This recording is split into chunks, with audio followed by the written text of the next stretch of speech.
अब हम जो प्रसंग चला है कि ये आत्मा परमात्मा को युगों से खोज रही है, और हम पिछले इतिहास देखते हैं अपने ऋषि महर्षियों के।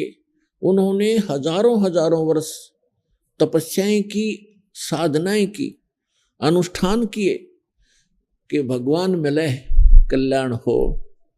लेकिन यदि उनका मार्ग ठीक होता तो वही मार्ग वो हमें बताया करते थे, तो हम सभी चले जाते और पृथ्वी खाली हो जाती। अब यहां शंका एक और उत्पन्न होती है। कई भक्तजन श्रद्धालु कहते हैं कि यदि पृथ्वी खाली हो जाएगी तो यहां कौन रहेगा। तो ये बालक सोच होती है। एक बिल्कुल अबोध बच्चा ये बातें कर सकता है जिसको कुछ भी ज्ञान नहीं। अब ये कोई सुख का स्थान थोड़ा ही है, हर चीज का अभाव यहां पर, और सारा जीवन हम अपने इस पेट पोषण पर ही लगा देते हैं और बीच में ही मृत्यु हो जाती है। इतना गंदा स्थान यहां रहने की इच्छा हमारी क्यों बन रही है? क्योंकि हमें उस अन्य सुख में लोक का ज्ञान नहीं, और वहां जाने का कोई समाधान नहीं। अब जैसे चंद्रमा खाली पड़ा है, ऊपर के ग्रह ये सभी खाली पड़े हैं, तो एक पत्थर ये भी पड़ा रहेगा। हमने कौन सा ठेका ले रखा है यहीं पर गर्मी और सर्दी और भूख प्यास इन कैंसर से पीड़ित होकर मरने और जीने की? यह तो हमारी मजबूरी है। जब हम ऐसे स्थान पर चले जाएंगे जहां हमें शरीर इतना अच्छा मिलेगा जिसमें कोई रोग नहीं, निरामे मिलेगा। निरामे, आमे माने रोग होता है, निरामे माने निरोग शरीर मिलेगा। और ऐसा ही वहां दुनिया होगी आपकी, ऐसे आपका परिवार होगा जो कभी मृत्यु को प्राप्त नहीं होगा। और वहां एक ऐसा शिष्टाचार होगा, यहाँ तक कद बहु सास ने गड़न लाग रही है या सास बहु से के सर हो रही है, रोज कोई ना कोई पंगा जी ने बना रहता जीव के। हम ढीठ होकर जी रहे हैं, कोई विकल्प दिखाई नहीं दे रहा। तो हम ऐसे स्थान पर चले जाएंगे जहां कोई दुख नहीं, कोई वृद्धावस्था नहीं। अब कौन वृद्ध होना चाहता है, कौन रोगी होना चाहता है, और सभी हो रहे हैं। कौन मरना चाहता है, और सभी मर रहे हैं। तो ऐसे गंदे लोक में और फिर कोई ये कहे कि ये खाली हो जाएगा, ये तो जितना शीघ्र खाली हो उतना अच्छा। ये रहने का स्थान है। कहीं फ्लड आ रही है, मर गई दुनिया, कहीं पर भूकंप आ गया है, कहीं पर वैसे सूखाग्रस्त, कोई रोग से मर रहा है, कोई किसी तरह करा रहा है। तो ये तो एक बूचड़ खाना है ये पृथ्वी लोक, और ये स्वर्ग लोग यहाँ के, ये कोई स्थान ठीक नहीं है। तो परमात्मा की खोज में हम युगों से लगे हुए हैं, और यदि उन ऋषि महर्षियों का मार्ग सही होता तो हम चले जाते वहां पर, हम इस संसार में नहीं रहते।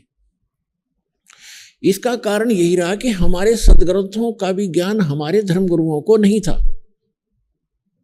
वर्तमान के अंदर तो बिल्कुल ही बिजली गिर गई है, और विशेषकर इस हिंदू धर्म में तो कमाल कर दिया। जितना भक्ति का इस अध्यात्म मार्ग में जो घोटाला देखा है इस हिंदू धर्म के अंदर, और अन्य धर्मों में नहीं देखने को मिलता। अन्य धर्मों के धर्मी जैसे कोई कुरान शरीफ का मानने वाला है, कम से कम कुरान शरीफ को आधार तो मान रहा है, और उसके अनुसार जैसा भी उनकी परंपरा वो एक ही तरह की भक्ति करे। इसी प्रकार ईसाई धर्म में देख ले, मुसलमान सिख धर्म में देख लो, और हिंदू धर्म में देख ले, जितने गुरु उतनी ही पूजा, जितने जो ज्ञान है उतने ही देवता। कोई कुछ पूज रहा है, कोई कुछ पूज रहा है, कोई कुछ बता रहा है, कोई कुछ बता रहा है, कोई आधार नहीं। जबकि हमारे सदग्रंथ हैं, उनको तो देखिए हम झांक के। तो हमारे धर्म गुरुओं को हमारे धर्म ग्रंथों का भी ज्ञान नहीं था। इस कारण से हमारे उन अनमोल रत्न, जो अनमोल खजाना हमारे घर में छुपा पड़ा था, ये हमारे धर्म गुरु उसको हमारे सामने रख नहीं सके, जिस कारण से हम गरीब से गरीब होते चले गए। हम आध्यात्मिक गरीब हो गए, निर्धन हो गए। कबीर साहब कहते हैं, कबीर सब जग निर्धना और धनवंता ना कोई, धनवंता सो जानिए जिस पर राम नाम धन होए। तो हमारे पास राम नाम धन नहीं रहा, जिस कारण से हम भिखारी बन गए। तो पुण्यात्मा, अब हमने फिर धन, राम नाम के धन को पुनः संग्रहित करना है शास्त्र अनुकूल साधना करके।